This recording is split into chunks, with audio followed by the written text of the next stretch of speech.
Наконец Макар съездил за грибами. Выглянув из-под капота своей машины, он огляделся по сторонам. Еле доехал. Вздохнул он. Ну ладно, мы тебя починим.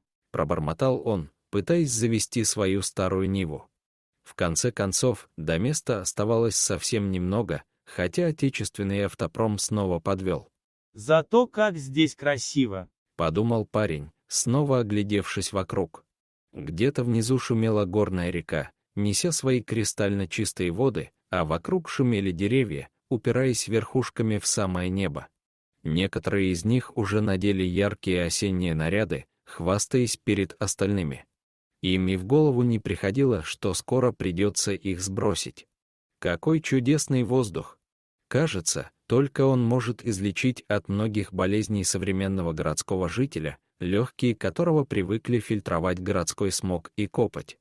Несмотря на досадную поломку, настроение у парня было приподнятым.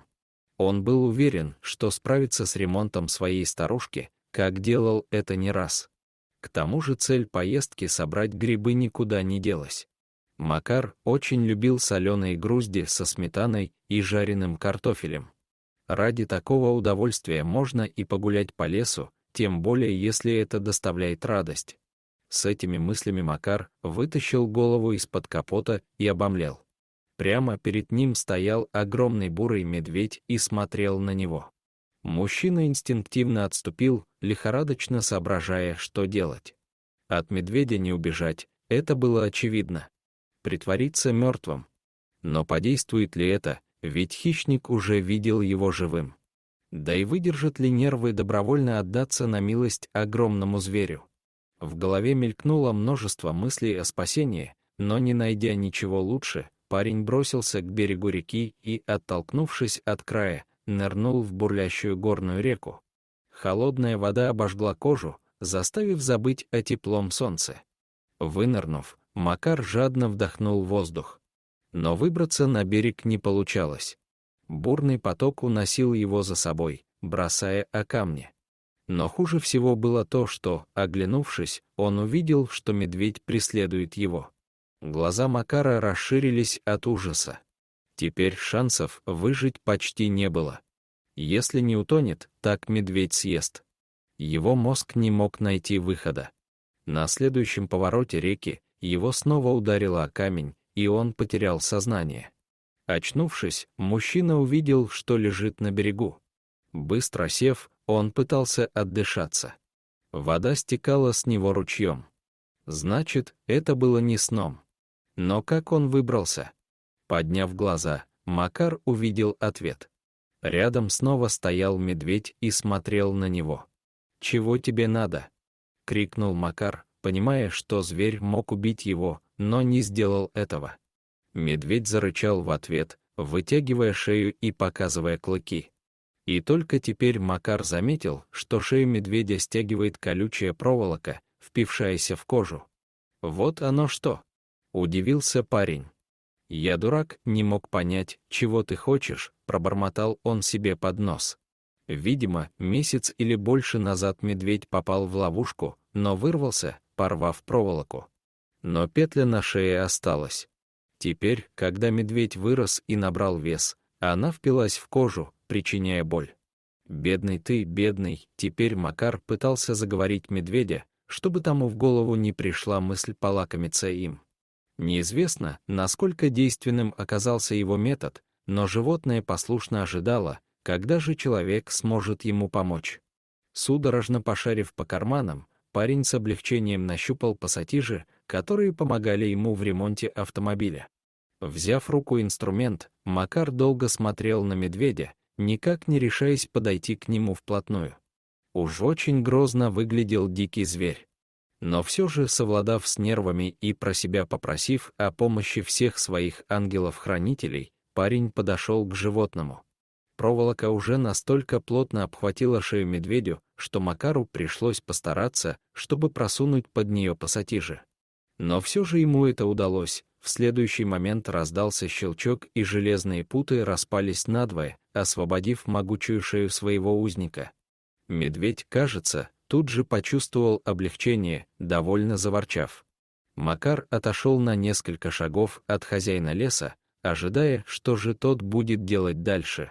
А медведь, оглянувшись на него, заворчал, забавно, закинув морду вверх, и после этого со всех лап кинулся в лесную чащу. Присев на корточки, парень решил перевести дух. Да уж, сходил за грибочками, снова повторил он, не верив только что произошедшему с ним. Прошел уже почти год после встречи Макара с медведем. Он, конечно же, не забыл ту историю и частенько ее вспоминал, но теперь это выглядело более комично, чем страшно. Возможно, человеческая память специально все рисует в таких тонах, чтобы сохранять человеческую психику. Как бы то ни было, но Макара любовь к лесным вылазкам никуда не делась. И вот он снова шагал по лесной тропинке с полной корзинкой беленьких лесных крепышей. Парень огляделся по сторонам, чтобы сориентироваться на местности и найти путь к своей неизменной спутнице, которая послушно дожидалась его на полянке. Вдруг его взгляд встретился со злобными маленькими глазками, пристально впившимися в него из зарослей кустарника. Макар вздрогнул от неожиданности. «Кабан», — догадался он. Да не просто кабан, а матерый вепрь. Парень прекрасно знал, насколько опасны эти животные, а он, видимо, зашел на их тропу, кинув тем самым вызов лесному хозяину. Оставив свою корзинку, Макар, не дожидаясь атаки сикача, тут же с проворностью белки забрался на дерево. «Врешь, не возьмешь», уверенный в своей безопасности, крикнул мужчина.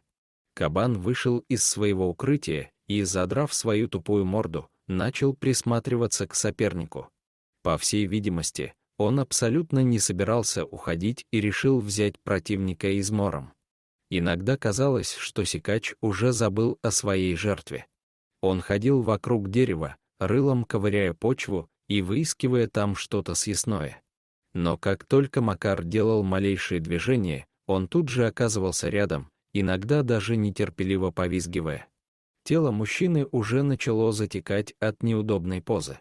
Сколько он еще сможет вот так просидеть? Одному Богу известно. Да и солнце уже начало кланяться к горизонту. Да чего ж тебе от меня надо? Со злостью закричал мужчина. Да отстань от меня. Кабан с интересом, задрав морду, разглядывал притаившегося в ветвях человека.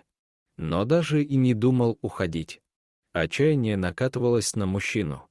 И в этот момент ветки кустарника раздвинулись, и показалась фигура огромного медведя. Сикач хотел было испугать незваного гостя, пригнув рыло к земле, будто готовясь к атаке, но медведь громко взревел и кинулся на дерзкого противника. Увидев это, кабан таки решил ретироваться и, со всех ног ломая ветки, скрылся в чаще. Медведь походил вокруг дерева, убедившись, что забияка уже не вернется, после чего задрал свою морду и беззлобно заворчал.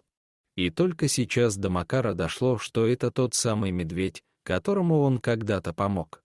Подождав немного, мужчина медленно спустился. Всю дорогу до дома он был в некоем изумлении от того, что собственными глазами увидел, как животные могут отвечать добром на добро.